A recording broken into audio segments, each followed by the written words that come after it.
የስምንተኛ ክፍል ተማሪ እያለች በ13 ዓመቷ የተጠለፈችው ደጊቱ በጠለፋት ግለሰብ ጥቃት እየደረሰባት ለ2 ወር ያህል ጫካ ውስጥ አሳልፋለች። የወሲብ ጥቃት ጨምሮ ከደረሰባት የአካል ጉዳት በተጨማሪ የስነ ልቦና ጉዳቱም ቀላል አልነበረም።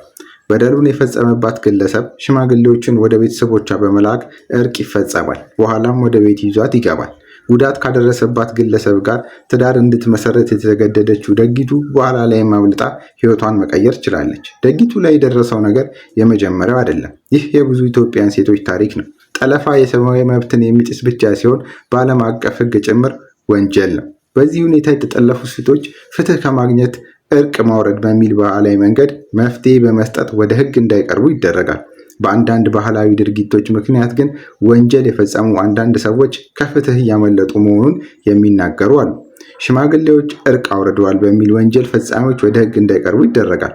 በብዛት ይህ የሚደረገው አጥፊው ላይ የገንዘብ ቅጣት በመጣል ነው። በሽማግሌዎች የሚሰጠው መፍትሄ ለተፈጸመው ወንጀል ፍትህ ይሆናል? የኢትዮጵያ ህገ መንግስትስ ይህን የሽማግሌዎች ውሳኔ ይቀበላል? የሀገር ሽማግሌዎች በሚፈጥሩት ውሳኔዎች ላይ ሰላም እንዲሰፈን ኃላፊነት አለባቸው። አለመግባባትና ግጭቶችን በእርቅ በመፍታትም የማህበረሰብን ትስስር ይጠብቃሉ። ሆኖም ግን በጠለፋ ጉዳይ ላይ የሚወሰደው እርምጃ የተጎጂዎችን ሰብአዊ መብት የሚጋፋ ይመስላል። በቅርቡም በምዕራብ አርሲ ዞን በኮፈሌ ወረዳ አባገዳዎች ጠለፋን ጨምሮ ሌሎች ልምዶች ላይ የተለያዩ ህጎችን አውጥተዋል። 90 million population and country with a long history, very rich culture, and unfortunately some of the traditional practices and norms affect women negatively, and the practice of talafa, which is abducting girls for marriage, is one of the harmful practices that አባ ገዳ ገብረ አምላክ ጉዬ እንደሚሉት እነዚህ ህጎች ሴቶች ላይ የሚያደርሱትን ጥቃቶች ለማስወገድ የተቀመጡ ናቸው። ሆኖም እነዚህ ህጎች በሙሉ ግን የሴቶችን መብቶች ከግምት ያስገቡ አይመስሉም። በሌላ በኩል ደግሞ አንዳንድ ተጠርጣሪ ከፈጸመው ጥፋት ጋር ተስተካካይ ቅጣት ከማግኘት ይልቅ የማምለጫ እድል የሚፈጥርለት ይመስላል በሚል የሚተቹ አሉ። ከነዚህ ባህላዊ ህጎች ውስጥ አንዱ ጠለፋን የፈጸመ ሰው የ7 ከብት ቅጣት ይጣልበታል የሚል እንደሆነ አቶ ገብረ አምላክ ይገልጻሉ። የመድፈር ወንጀል የፈጸመ ሰውም በተመሳሳይ 7 ከብት እንደሚቀጣ ገልጸዋል። አባገዳው እንደሚሉት በሴቷም ሆነ በወንዱ በኩል ምርመራ ተደርጎ የሁለቱ ፍቃድ ከሆነ እንዲጋቡ ይደረጋል። የሚላኩት ሽማግሌዎች ልጅቷን የጠለፈው ግለሰብ ቤት ያለው ወይም ቤት ባይኖረውም ለማስተዳደር የሚጣጣር ከሆነና ወደፊት ተስፋ ያለው ሰው ከሆነ እንድታገባው ይደረጋል ይላሉ። የተጠለፈችው ሴት ጉዳት ካደረሰባት ሰው ጋር ለመኖር ፈቃደኛ ካልሆነች የሚያስገድዳት የለም የሚሉት አባገዳው፣ ነገር ግን ልጅቷን በማስገደድ ወደ ትዳር እንድትገባ የሚያስገድዱ ልምዶች እንዳሉ ያምናሉ። ሽማግሌዎችም ሆኑ ቤተሰቦች ለእርቅ በሚላከው ገንዘብ በመታለል ልጅቷን ወደ ትዳር ማስገባት የተለመደ ቢሆንም ባህሉ ግን ይህን እንደማይደግፍ ይናገራሉ። አባ ገዳ ገብረ አምላክ እነዚህ ሴቶች የጠለፏቸው ግለሰብ እንዲያገቡ ማስገደድ ትክክል አይደለም ቢሉም ልጅቷ ከተስማማችና ልጁ ተስፋ ያለውና ማደግ የሚችል ከሆነ ትዳር እንዲፈጽሙ ሽማግሌዎች ልጅቷን የሚያሳምኑበት ሁኔታዎች አሉ። በልጅቷ ፍላጎት የሚለው ጉዳይ ግን ሙሉ በሙሉ አሳማኝ አይደለም። ሴቶች ወደ ትዳር የሚገፉት በማስገደድ ብቻ ሲሆን በማታለል በማባበልና የተለያየ ጫና በመፍጠር ጭምር ነው። ሴቶችን ወደ ትዳር መግፋት ከሚፈጥረው ሰቆቃ በተጨማሪ እነዚህን ጥፋት ፈጻሚዎች ወደ ህግ አለማቅረቡ ሌላው ችግር ነው። 2 ቦታ መቅጣት አይቻልም የሚል አስተያየት አለ። አንድ ጉዳት አድራሽ በባህላዊ መንገድ ከተቀጣ ወደ ህግ አለማቅረብ፣ በህግ ከተቀጣ ደግሞ በባህል አለመቅጣት አለ። affect the physical and mental as well as social economic lives of women in Ethiopia. አባ ገዳ ገብረ አምላክ በህግ የበላይነት የሚያምኑ ቢሆንም እንደ ባህል ህግ ሽማግሌ የአንድን ሰው ጉዳይ አይቶ ከቀጣ ወደ ሌላ አካል አሳልፎ አይሰጥም ይላሉ። ለተፈጸመው ጥፋት ከመቅጣት በፊት የቤተሰቡን ሐሳብ አይቶ ግለሰቡን ለፍትህ እንዲያቀርቡ ማበረታታት ይቻላል የሚሉት አባገዳው፣ ነገር ግን ራሱን የቀጣን ሰው መንግስት መቅጣት አለበት ብሎ አሳልፎ አይሰጥም። ሽማግሌን በመላክና ባህላዊ እርቅ የጠለፋ ጉዳይን መፍታት በገዳ ብቻ የሚታይ ሳይሆን ጠለፋ ባለባቸው አካባቢዎች ሁሉ የሚታይ ነው። ደጊቱ በምትኖርበት በሲዳማ ክልል የተፈጠረው ነገር ይህን ያሳያል። ሽማግሌዎች ተልከው ቤተሰቦቿን በማሳመን ደጊቱ ጠላሿን እንድታገባ ተወሰነ። በዚህ የባህል ሕግና አስተያየት ላይ ሕጉ ምን ይላል? በኢትዮጵያ ሕግ ውስጥስ ጠለፋ ወንጀል እንደሆነ በግልጽ ተቀምጧል። አንዲት የተጠለፈች ሴት በማታለል በማስፈራራት በማስገደድም ሆነ በሌላ መንገድ የጠለፋትን ሰው እንድታገባ ማድረግ ወንጀል እንደሆነ ሕጉ አስቀምጧል። የወንጀል ጉዳዮች እና የሰብአዊ መብት የሕግ ባለሙያ የሆኑት አቶ ለሜሳ ጉደታ እንደሚሉት በኢትዮጵያ ወንጀለኛ መቅጫ አንቀጽ 587 መሰረት ጠለፋ ሙሉ ለሙሉ ወንጀል ሲሆን ከ3 እስከ 10 ዓመት እስርም የሚያስቀጣ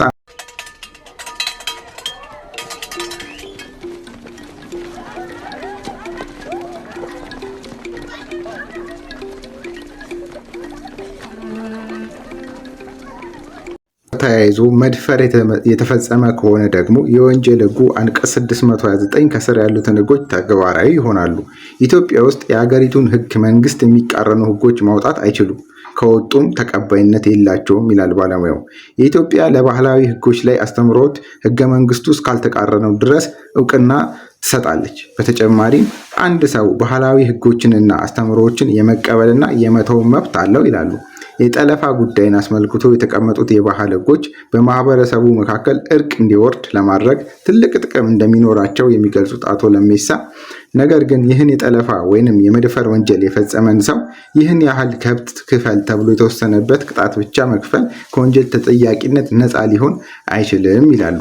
ይህ በወንጀል ሕግ አንቀጽ 23 ላይ ተገልጿል። ስለዚህ ባህላዊ ሕጎች ተጎድተው የማህበረሰብ ግንኙነታቸው የተቋረጠ፣ ሞራላቸው የተጎዳ ሰዎችን ለመመለስ እርቅ በማውረድ ሰላምና መረጋጋትን በማምጣት በፍቅር እንዲኖሩ ከማድረግ ውጪ ከወንጀል ተጠያቂነት ነፃ የሚያደርግ አይደለም ሲሉ የሕግ ባለሙያው ገልጸዋል። የኢትዮጵያ ሕግ ባለሙያዎች ሴቶች ማህበር የነፃ ሕግ አገልግሎት አስተባባሪ ወይዘሮ ሀና ኃይለመለኮት በበኩላቸው እንደዚህ አይነት ወንጀል በግለሰብ ላይ የተፈጸመ ወንጀል ሳይሆን በማህበረሰብ ላይ እንደተፈጸመ ወንጀል ነው የሚታየው ይላሉ። ይህ ወንጀል ሴቷ ላይ ቢፈጸምም ጉዳት የደረሰባት ግን እሷ ብቻ ሳትሆን ማህበረሰቡ ላይም ነው ተብሎ የሚታሰበው። በዚህ ምክንያት ተመሳሳይ ወንጀሎች የሚመረመረው የሕግ አካል ሳይሆን ፖሊስ፣ ወንጀለኛውን የሚከሰው ደግሞ ጠበቃ ሳይሆን አቃቤ ሕግ ነው ሲሉ ገልጸዋል።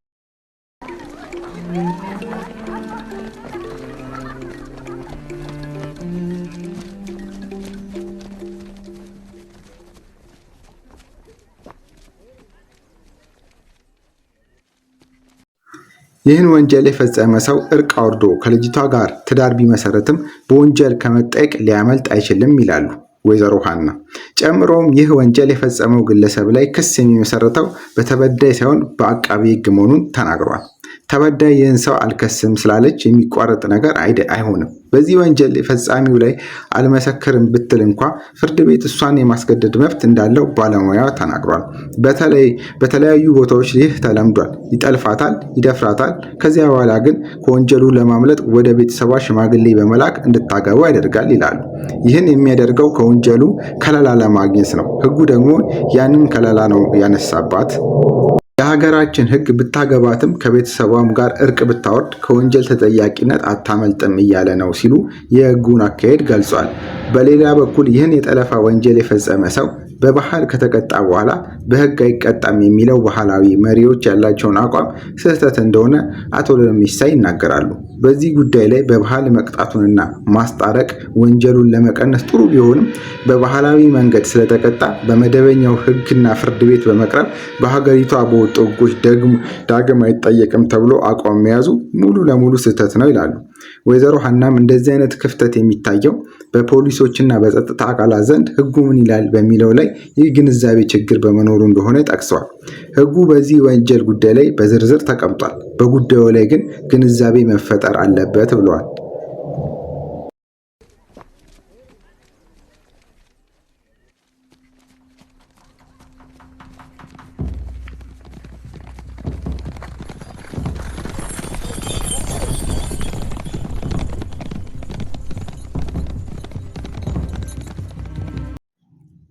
የኢትዮጵያ ሕገ መንግስት አንቀጽ 9(1) እንደሚገልጸው ሕገ መንግስቱ የሀገሪቱ የሕጎች ሁሉ የበላይ ነው የሚሉት የሕግ ባለሙያው የትኛውም ሕግ፣ የትኛውም ባህላዊ አስተምህሮ፣ የትኛውም ስልጣን ያለው አካል ውሳኔ ከሕገ መንግስቱ ጋር የሚቃረን ከሆነ ተቀባይነት የሌለውና ስራ ላይ ሊውል የማይችል ነው ብለዋል። የኛ ማህበረሰብ ለተጠለፈች ወይንም ለተደፈረች ሴት ያለው አስተያየት ተጎጂዋን የሚጠቅም ወይንም ቀና ብላ እንድትሄድ የሚያደርግ ሳይሆን እንድታፈር የሚያደርግና የሚያንገላታት ነው።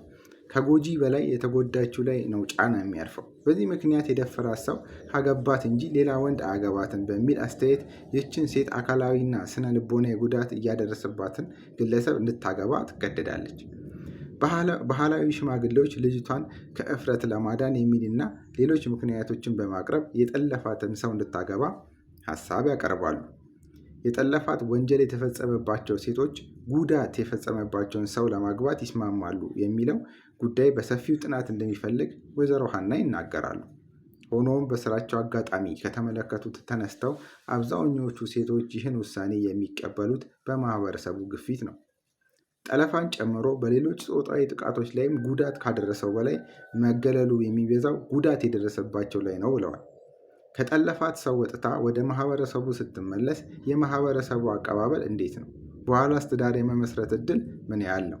ትዳር በቃኝ አልፈልግም ብትልስ ማህበረሰቡ እንዴት ይመለከታታል? እነዚህን ስናይ ማህበረሰቡ ተጎጂዎችን መልሶ የመጉዳት ባህሪ አለ። እነዚህ ላይ ደግሞ መስራት አለብን ይላሉ።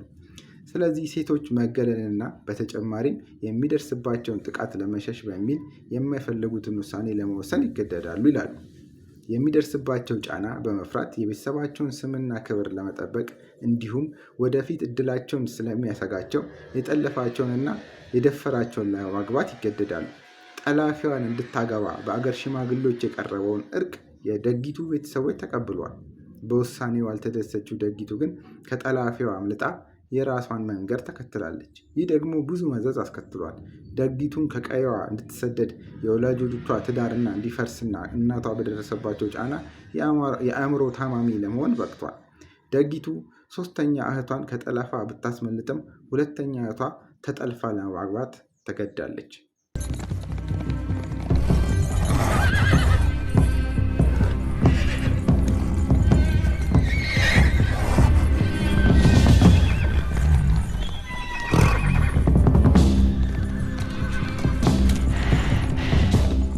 I heard about the story on the radio.